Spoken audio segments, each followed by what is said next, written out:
कभी कभी मेरे दिल में ख्याल आता है कि 5 साल में एक बार क्यों निर्वाचन होता है।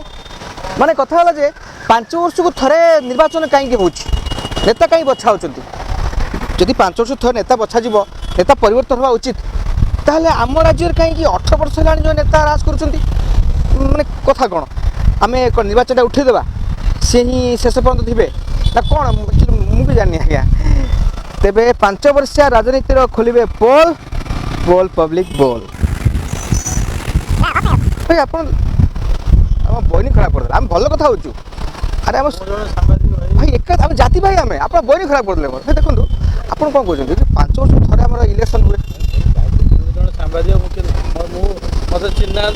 मुझे चिन्ह आपको आसली आप गुरुजन लोक आप आम जाति भाई आप मत देपारे पब्लिक हिसाब से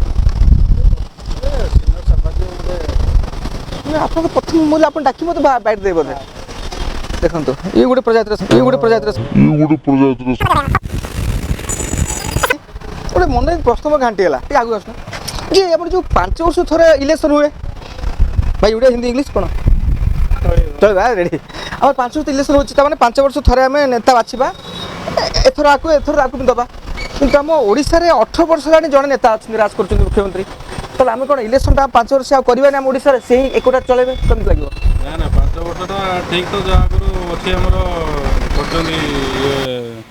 जोड़ा चलती आगुरी 5 वर्ष हम ठीक अच्छे कि आम तो 18 वर्ष से जन लोक अच्छा 18 वर्ष लोक मैंने दौरान भल करते काल दौथे कि आम जाचु चेंज हवा दरकार चेंज हवा दरकार कहीं गाँ मानक तो बेस जो चाउल फाड़ टंकिकिया मुंड भर पजाई दौरान मुख्यमंत्री टंकिकिया चाउल से भोटा बेसी चलती ना कि ना अच्छा आम तो बेपार कले खाइबू आम कौन जो मैंने गाँ गहली जो टंकिकिया चाउल केवल भोट चलती मेन जो मैंने भोट दिखती से टंकिकिया चाउल देकी एबे भी गाँव पचार टंकिकिया चाउल किए दूसरी से कहीदे जेहेतु भोटर आम टंकिकिया चाउल पाँच तेणु 18 वर्ष नेता नाम नौ भाई आप कौन इलेक्शन उठे 5 वर्ष करवानी से तो जाऊँ वन मैन आर्मी चालू आम कहीं क्या करवा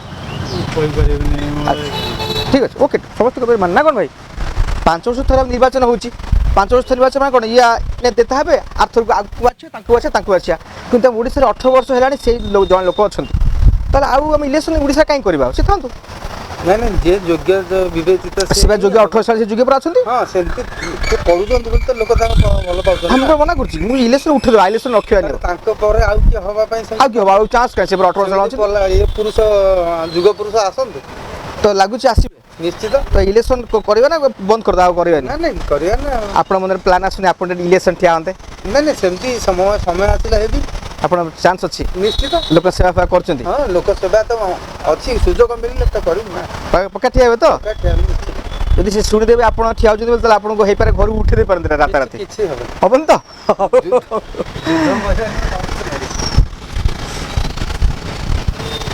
ना कोन भाई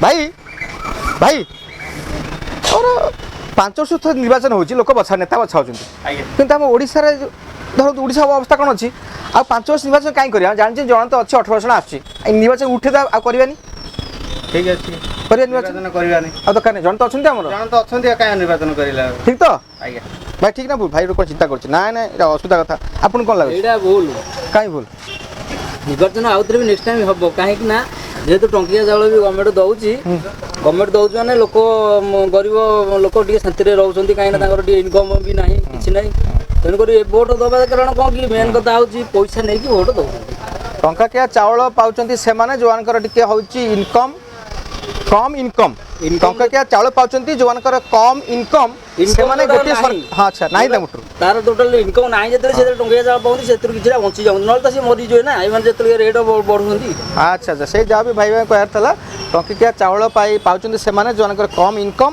तेनो बारंबार गोटे सरकार कोचंती वेलकम से आसे बारंबार बालक तालटा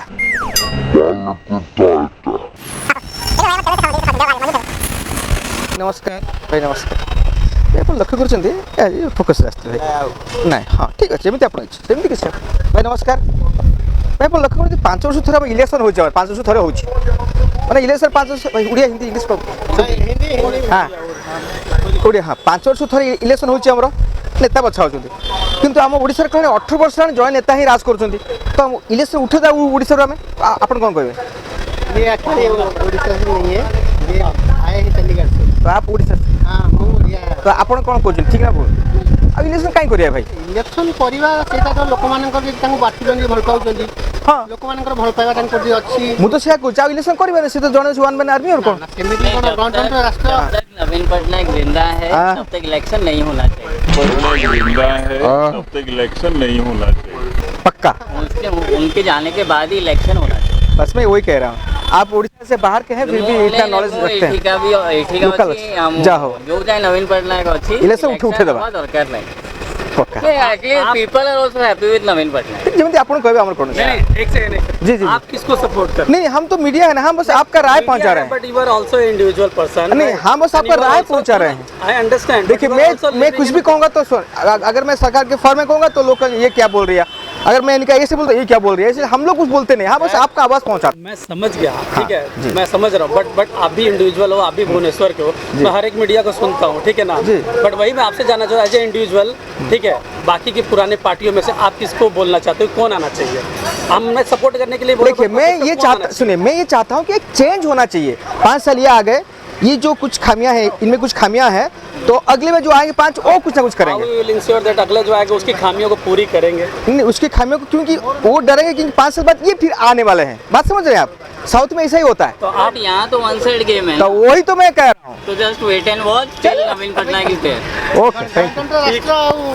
गणतंत्र राष्ट्र समस्त अधिकार कहने का मतलब आप भी सपोर्ट कर रहे हो मैं मुझे नहीं मैं सपोर्ट नहीं कर रहा हूँ मैं बिल्कुल सपोर्ट नहीं कर रहा हूँ कि अगेंस्ट भी नहीं मैं बोल रहा हूँ कि 5 साल के बाद चेंजेस होना जरूरी है ये 18 साल हो गए इसलिए मैं बोल रहा हूँ 30 भी होंगे चलिए until Naveen Patnaik is there चलिए भाई चेंजेस तो मैंडेटरी नहीं है नहीं अगर कोई अच्छा काम कर रहा है चल चलिए और लोग अगर उनको तो मैं तो वही कह रहा हूँ भाई इलेक्शन उठाते हैं ना नवीन बाबू संभाले क्या दिक्कत है मैं वही कह रहा हूँ asking this question हाँ। we required change because बाकी हर स्टेट्स में हो रहा है चेंज साउथ में देखिए 5 साल ये है तो 5 साल वो है क्यों कर रहे हैं वो लोग चेंजेस क्यों कर रहे हैं चेंज की नीड है तो करें नहीं है तो रहने दे कोई दिक्कत नहीं चलिए फिर जैसे आपकी मर्जी we are happy with Naveen Patnaik okay thank you चलो थैंक यू चले बढ़िया कथा कहला आमर कौन बढ़िया कथा कहला आमर कौन आम राज्य में सब 5 वर्ष थे इलेक्शन हो नेता बछा होती किंतु आम ओडिशार तो 5 वर्ष है सी गोटे सरकार रोच 18 वर्ष है गोटे सरकार 20 भाई हिसाब रखते 20 वर्ष तो आप कौन लगुच आम इलेक्शन ओडिशा करवानी जन तो अच्छा कौन कौन हाँ नवीन बाबू तो सरकार करते माने गोटे सरकार रही कंटिन्यू निर्वाचन उठे देवा करवानी कही हो नवीन बाबू गला पर जहाँ कही हो नवीन बाबू गला पर जहाँ कही हो नवीन बाबू थिला बोलते किसी कही हो नवीन बाबू गला पर किए अच्छे आप कौन लगुच नेता देखा बोले कहीं नहांती आउ किए रहा आपन तो एपटे दुकान संभाले मुझे भूमि धरली आउ कौन देश चलो किए राज्य चलो किए अच्छा देखा चोर सब थे निर्वाचन हो 5 वर्ष थे हो आज्ञा हो निर्वाचन हो सरकार नेता बछा जीव किंतु ओडिशा रे 20 वर्ष है गोटे सरकार अच्छी तो आम निर्वाचन उठे देवा गोटे सरकार राज्य चलू केमती 20 वर्ष हो निर्वाचन कहीं पैसा खर्च कर होला हो कहीं ଆପଣ ଯୋଉଟା କଥା କହିଲେ ଠିକ କଥା କହିଲେ ଯେ କିନ୍ତୁ ଜନମତ ସବୁ ଲୋକମାନେ जनता नागरिक भोट देवे जन को बाछुंती परा आ परिवर्तन करना नहीं इति आ जन परिवर्तन कौन करते जड़े जो कहते आप अच्छी तो पैसा पत्र अच्छी आ कौन सब डायरेक्ट माने लोक ये अच्छी आउ ताले खेलटा कोटी अछि तो मेन सेंटर अच्छी अच्छी खेल तेणु सरकार का भल बेल अच्छा भाई आपन कौन कहते भाई मैंने सत कथा कहबी आम इलेक्शन 5 वर्ष थोड़ा कहीं करवा पैसा खर्च कहीं करवा जड़े गोटे सरकार तो अच्छी 20 वर्ष है सी रहू आउ हाँ से तो होची और कौन करते तो आपण कौन चाहती परिवर्तन ना से चलता ये परिवर्तन लोक से चाहूना आपण चले कौन हम लोक तो चाहना ना तो इलेक्शन उठे दरकार नहीं हमरो हां से करिवाटा बेटर जदि गोटे सरकार बारंबार आसिले गणतंत्र प्रति विपद जोटा कि साधारण नागरिक पे हास्यास्पद हां देखा केंद्र कर ठीक ना हां किछि बुच्चु की किछि बुच्चु की भाई सही सेठ था हाँ सेठ था से पुरो एंगल शॉट नियो भाई आमर 5 वर्ष इलेक्शन होची जदि गोटे सरकार 20 वर्ष अच्छी आ इलेक्शन कहीं पैसा खर्च कर से थाऊ नहीं आज्ञा देश आम परिवर्तन चाहूँ आम ओडिशा जेहतु सुंदर ओडिशा देश में प्रायतः 20 वर्ष है नवीन सरकार चली हाँ बर्तमान आम चाहूँ कि सी चेंज हो अन्य किए आसना आउ किए आसो कि तुम लगुच कि ठिया किए साहस कर ସ୍ୱାଗତ ବହୁତ ଜଣ ଅଛନ୍ତି। ତମେ ତ ଇଆଡ଼େ ଫୁଲ ସଜେଇଲା ଆଉ ଯିବ ତାଙ୍କ ଏଇଠି ଠିଆ ହବ କିଏ? ଏଇଟା କହିଲେ କେମିତି ହବ? ଦେଖାଯାଉ। ଦେଖାଯାଉ ଦେଖାଯାଉ 20 ବର୍ଷ ପରେ କେତେବେଳେ ଓଡ଼ିଶାର ବଦଳିବ ସମୟ। ନବୀନ ବାବୁ ପରେ କିଏ କରିବ ମୁଖ୍ୟମନ୍ତ୍ରୀ ଅଭିନୟ ନା କ'ଣ? ଆମେ ଦେଖିବା ଚାଲ। ଅଜା ନମସ୍କାର। ଅଜା ଆମର 5 ବର୍ଷ ଥରେ ଇଲେକ୍ସନ୍ ହେଉଛି। ଇଲେକ୍ସନ୍ ହେବା ପାଇଁ ସରକାର ଏ ରାଜ୍ୟ କରିବେ ସେ ନେତା କରିବେ ଏମିତି ହୁଏ। କିନ୍ତୁ ଆମ ଓଡ଼ିଶାରେ 20 ବର୍ଷ ହେଲାଣି ଗୋଟେ ସରକାର ଅଛି। ତ ଆମେ ଆଉ ଇଲେକ୍ସନ୍ କାହିଁ କରି ପଇସା ଖର୍ଚ୍ଚ କରୁଛୁ? ସେ ଥାଉ ସରକାର ଚଳୁ। ଠିକ୍ ନା ଭୁଲ? ନବୀନ ବାବୁ ଠିକ୍ ଠାକ୍ ଅଛନ୍ତି। ଆଉ ଟେନସନ୍ ଆଉ କିଏ ଦରକାର ନାହିଁ। ତାଙ୍କ ଦେହ ପା ଖରାପ ରହୁଛି ତାଙ୍କ ପରେ କିଏ ସମ୍ଭାଳିବ ରାଜ୍ୟ? ତାଙ୍କ ଦେହ ଖରାପ ରହୁଛି ପୁରା। ହଁ ତ ଆପଣ ଟିକେ ଆଗକୁ ଆସିବେ କି ଟିକେ ଚେଷ୍ଟା କରିବା? ଆପଣ ଫେରନ୍ତୁ କଥା ହେବା। ହଁ ପ୍ଲାନ୍ କରିବାକୁ ଅଛି ନା ରାଜ କଥା କିଏ ବୁଝିବ ପୁଣି ମୁଣ୍ଡ ଖରାପ।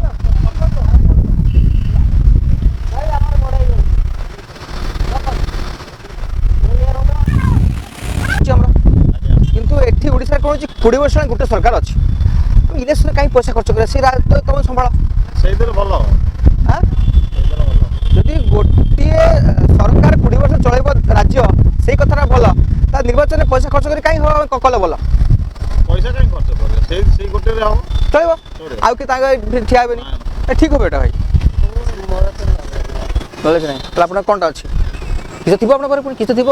ମୋର ସେଥିରେ ନଲେଜ ରାଜନୀତି ଭୋଟ ଫୋଟ ଦିଅନ୍ତି କି ନାହିଁ? ମୋ ଗାଁରେ ଦିଏ ମାନେ ଏଇଠୁ ଗାଁକୁ ପଠେଇ ଦିଅନ୍ତି ଭୋଟ ନା କ'ଣ? ନା ମୁଁ ଯାଏ ଗାଁକୁ ଦେଇନା ଆସେ। ଭୋଟ ଯେଉଁ ଦେବାକୁ ଯାଆନ୍ତି ଖାନା ପ୍ରାୟ ମିଳେ ଆଉ ତ କାହିଁ ଭୋଟ ଦେଉଛି ପଇସା ଖର୍ଚ୍ଚ ଯାଉଛି? ଯିଏ ଆମର ଯିଏ ଦେଖିବେ ଆମକୁ ଯିଏ ଦେଖିବେ ଆଗକୁ ଦେଖିପାରିବେ ଆମେ ତାକୁ ହିଁ ଭୋଟ ଦେବୁ। ତ 20 ବର୍ଷ ହେଲାଣି ଜଣେ ଦେଖୁଛି ଆମ ଶଙ୍ଖ ଆମର ସବୁବେଳେ ଆଉ କାହାର ଭରସା କ'ଣ ପାଇଁ ଆସୁନି? କ'ଣ ପାଇଁ ସେଇ ଶଙ୍ଖ? ଆଉ କାହାକୁ ମାଗଣା ଚାଉଳ ମିଳୁଛି ମାଗଣା ରାସନ ମିଳୁଛି ଏଇଥିପାଇଁ ସେ ସବୁ ଭରସା ଅଛି। ଭାଇ 5 ବର୍ଷକୁ ଥରେ ଇଲେକ୍ସନରେ ପଇସା ଖର୍ଚ୍ଚ ହେଉଛି ହୋ ହାଲ୍ଲା ହେଉଛି ମଦ ମାଂସ ଛୁଟୁଛି ସବୁ ହେଲା ପରେ ସେ ଗୋଟେ ସରକାର 20 ବର୍ଷ ଆସୁଛି କି ନାହିଁ? ତାହେଲେ ଆମେ ଆଉ ଏଇ ଖର୍ଚ୍ଚ କାହିଁ କରିବା? ସେ ସରକାର ତୁମ ରାଜ୍ୟ ଚଳାଅ କେମିତି ହେବ? ନାଇଁ ସେ ଗୋଟିଏ ଯେଉଁ ପାର୍ଟି ଚଳୁଛି ସେଇ ପାର୍ଟି ଆଉ କେଉଁ ପାର୍ଟି ତା ଏକ୍ସଟ୍ରା ଠିଆ ହେଇପାରିବେ କି ନାହିଁ? ଆମେ ଖାଲି ଭୋଟ ଦେଇ ବସିବା ମାଗଣା ଚାଉଳ ମିଳୁଛି ଅସୁବିଧା କ'ଣ? ଡିସ୍କସ୍ କରୁଛେ କ'ଣ କି ଦେଖନ୍ତୁ ଆମର ଯେଉଁ ଏଇଠି ଲାଇଟ୍ ଆସ 5 ବର୍ଷକୁ ଥରେ ଆମର ଇଲେକ୍ସନ୍ ହେଉଛି ଭାଇ ଠିକ୍ ଅଛି। ତ କ'ଣ ସରକାର ଏଇ ସରକାର ବାଛିବା ଆର୍ଥକ ଏଇ ସରକାର ବାଛିବା ଏମିତି ଟ୍ରାଏ କରିବା ପାଇଁ। କିନ୍ତୁ ଯଦି ଓଡ଼ିଶାରେ ଗୋଟିଏ ସରକାର 20 ବର୍ଷ ହେଲାଣି ଅଛି ତାହେଲେ ଆମେ ନିର୍ବାଚନ କରି ପଇସା କାହିଁ ଖର୍ଚ୍ଚ କରିବା? ତାଙ୍କୁ ଛାଡ଼ିଦେବା ତମର ଚଳା ନା କ'ଣ ଭାଇ? ଭାଇ ଗୋଟେ କଥା କହିବି ଆପଣଙ୍କୁ ଯେ 25 ବର୍ଷ ତ ହେଇନି 23 ବର୍ଷ ଶାସନ ଭିତରେ। ପ୍ରଥମ କଥା ହେଲା ପ୍ରଥମ 5 ବର୍ଷ ଭିତରେ କିଛି ଡେଭଲପମେଣ୍ଟ ହେଇଥିଲା ଓଡ଼ିଶାରେ ବୋଲି ମୁଁ ଭାବୁଛି। ଆଜ୍ଞା ଆଫ୍ଟର ଦ୍ୟାଟ୍ କିଛି ହେଲେ ଡେଭଲପମେଣ୍ଟ ହଁ ଗୋଟେ ଡେଭଲପମେଣ୍ଟ ହେଇଛି। ଭୁବନେଶ୍ୱରରେ 44 କି 46ଟା ବସ୍ତି ଥିଲା ଏଇନେ ବୋଧେ 476 ଆରାଉଣ୍ଡ ବସ୍ତି ହେଲାଣି। ଗଭର୍ଣ୍ଣମେଣ୍ଟ କେବଳ ଖାଲି ଭୁବନେଶ୍ୱର ବୋଲି ନୁହଁ ଅଲ୍ ଓଭର ଓଡ଼ିଶାରେ ବସ୍ତି ସଂଖ୍ୟା ବଢ଼ି ଚାଲିଛି। କୁଆଡ଼ୁ ଆସୁଛନ୍ତି କୋଉଠୁ ଆସୁଛନ୍ତି କ'ଣ କରୁଛନ୍ତି କିଛି ଜଣା ନାହିଁ। ଭୋଟ ବ୍ୟାଙ୍କକୁ ତିଆରି କରାଯାଉଛି ଗଭର୍ଣ୍ଣମେଣ୍ଟ ଭୋଟ ବ୍ୟାଙ୍କ ତିଆରି କରି ଚାଲିଛି କେବଳ ବସ୍ତିବାସୀ। ଗୋଟେ କୋଇ ଇଣ୍ଟେଲେକ୍ଚୁଆଲ ଲୋକ ଗୋଟେ ଦଉନାହାନ୍ତି 44-45% ଭୋଟ ହେଉଛି ସେ 44-45% ଭୋଟ କେବଳ ବସ୍ତି ବାସିନ୍ଦା।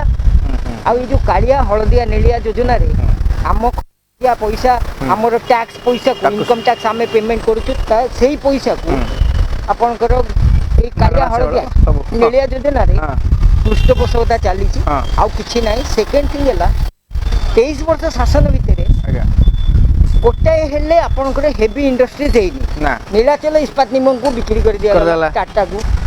ସେସୁ ତାପରେ ଓପିଜିସି ଏଇଏସ୍ କରିକି ଗୋଟେ ଆମେରିକାନ କମ୍ପାନୀର ଷ୍ଟେକ୍ ଥିଲା ଏଇଏସ୍ ଛାଡ଼ିକିରି ପଳେଇଲା। ଓପିଜିସିର ସେ ଯେଉଁ ଷ୍ଟେକ୍ଟାକୁ ଯେଉଁ ସେୟାର ଥିଲା ଏଇଏସ୍ର ସିଏ ବି ଟାଟା କମ୍ପାନୀକୁ ହସ୍ତାନ୍ତର କରାଯିବ।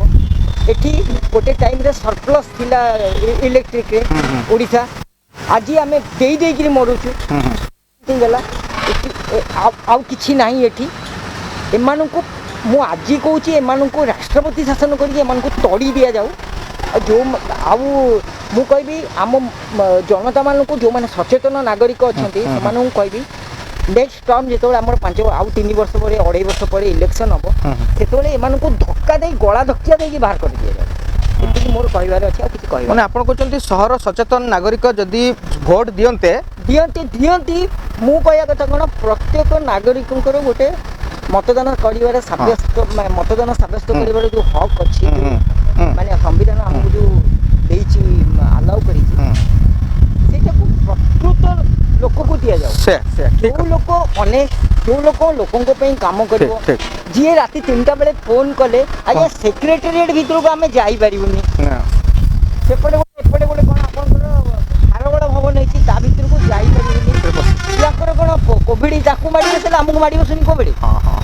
ତେବେ ସର୍ଟକଟ୍ ଲାଷ୍ଟକୁ ଭାଇଙ୍କ ଥର ସାରାଂଶ ଏତିକି କହୁଛି ସଚେତନ ନାଗରିକ ଭୋଟ ଦିଅନ୍ତୁ ପକ୍କା, ଭୋଟ ଦିଅନ୍ତୁ ପକ୍କା, ତାହେଲେ ମନମାନି କରୁଥିବା ଶାସକକୁ ଦଳକୁ ମିଳିବ ଧକ୍କା। ଭୋଟ ଦିଅନ୍ତୁ ନା। ବଢ଼ିଆ।